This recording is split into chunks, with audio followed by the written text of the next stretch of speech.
ক্ৰমত স্বাভাৱিক অৱস্থালৈ ঘূৰি আহিছে কোকৰাঝাৰৰ পৰিস্থিতি। তৃতীয় দিনাও কৰ্তন কৰি ৰখা হৈছে ইণ্টাৰনেট সেৱা।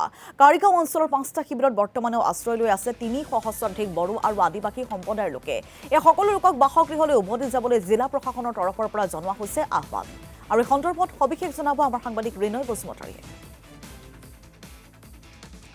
কাৰিগাঁও গৌৰী নগৰত যে ঘটনা হোৱাৰ পিছত এতিয়া ৰিলিফ কেম্প আছে আদিবাসী আৰু মাৰবৰ জনগোষ্ঠীৰ ৰিলিফ কেম্প।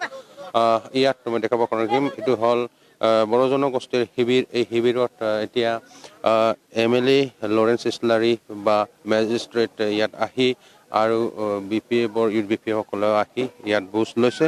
আমি দেখাবৰ কাৰণে চেষ্টা কৰিম লাহে লাহেকৈ। এই শিবিৰত এতিয়া প্ৰায় 1300 জনৰ অধিক ইয়াত আছে। বিভিন্ন ঠাইৰ বিভিন্ন গাঁৱৰ য'ত এই এৰিয়াত ভিক্টিম হ'ল। মই যে বিধায়ক লৰেন্স ইছলাৰী দাদাৰ পৰা জানিবৰ কাৰণে চেষ্টা কৰিম এই পৰিৱেশ ইয়াত সৰুৰ পৰা ডাঙৰসকলে এতিয়া ৰাতি থাকিব লগা হ'ল।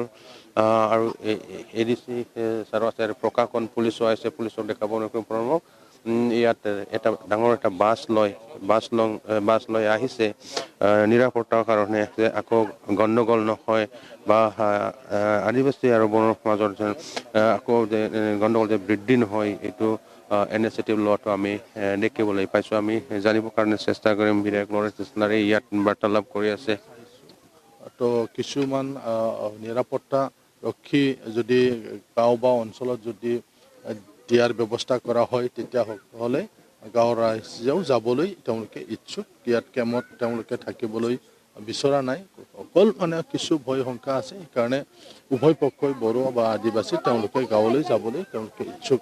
যিসকলৰ ইতিমধ্যে ঘৰ ধ্বংস হ'ল, ঘৰত অগ্নিসংযোগ কৰা হ'ল, তেওঁলোকক যদি অতি সোনকালে ব্যৱস্থা কৰি দিয়া হয়, টিনৰ ব্যৱস্থা কৰি দিয়া হয়, কাপোৰ কানিৰ ব্যৱস্থা কৰা হয়, খোৱা লোৱাৰ ব্যৱস্থা যদি দিয়া হয়, তেওঁলোকেও 2 এদিনৰ ভিতৰতে যাবলৈ তেওঁলোকে মানে সন্মতি প্ৰকাশ কৰিছে। গতিকে মই চৰকাৰক আহ্বান জনাব বিচাৰিছোঁ, যাৱতীয় যিখিনি ব্যৱস্থা চৰকাৰে কৰিব লাগে যাতে সোনকালে কৰি দিয়ে, যাতে মানুহবিলাকে যাতে নিজৰ গাঁৱত নিজৰ ঘৰলৈ যাতে উভতি যাব পাৰে।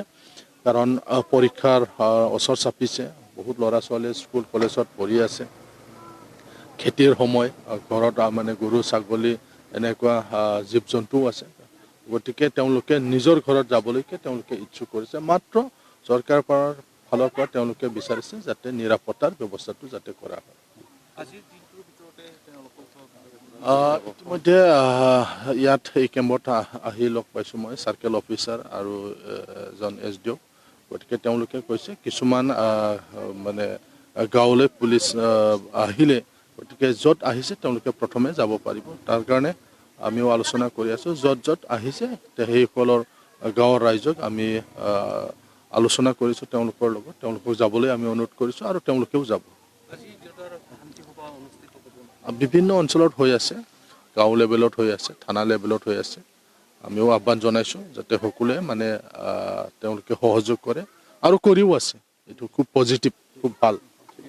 মেডামৰ জানিবৰ কাৰণে চেষ্টা কৰিম বা চাৰ্কেল অফিচাৰৰ লগত পৰা জানিব পাৰিম কিমান এতিয়ালৈকে সেয়া ৰিলিফ কেম্প আৰু কেতিয়া উভতি যাব, কি সুবিধা কৰি দিয়া হৈছে। মই মেডামৰ পৰা জানিবৰ কাৰণে চেষ্টা কৰিম। অফিচাৰ ছাৰ, এতিয়া ADC ছাৰৰ পৰা আমি কিমান বৰ্তমান যিটো 5টা যিটো আশ্ৰয় শিবিৰ ৰিলিফ কিমান স্থাপন কৰা হৈছে, কিমান আছে মানুহ এৰাউণ্ড 1200 আছে। আৰু ৰিলিফটো আমি দি আছোঁ এজ পাৰ গভৰ্ণমেণ্ট নৰ্মছ, যিটো আমাৰ মেনুৱেল আছে, এজ পাৰ মেনুৱেল ৰিলিফ দিয়া হৈছে। ব্যৱস্থা আমিতো পুলিচ প্ৰটেকশ্যন দি আছোঁ সিহঁতক গ'লে আমি পুলিচ যাব সিহঁতক। আৰু যে ডেথ কেছ আছে বা আমি স্পেচিয়েল কেয়াৰ লৈ আছোঁ মানে আমি মানে গভৰ্ণমেণ্টৰ ফালৰ পৰা এজ পাৰ ৰুলছ।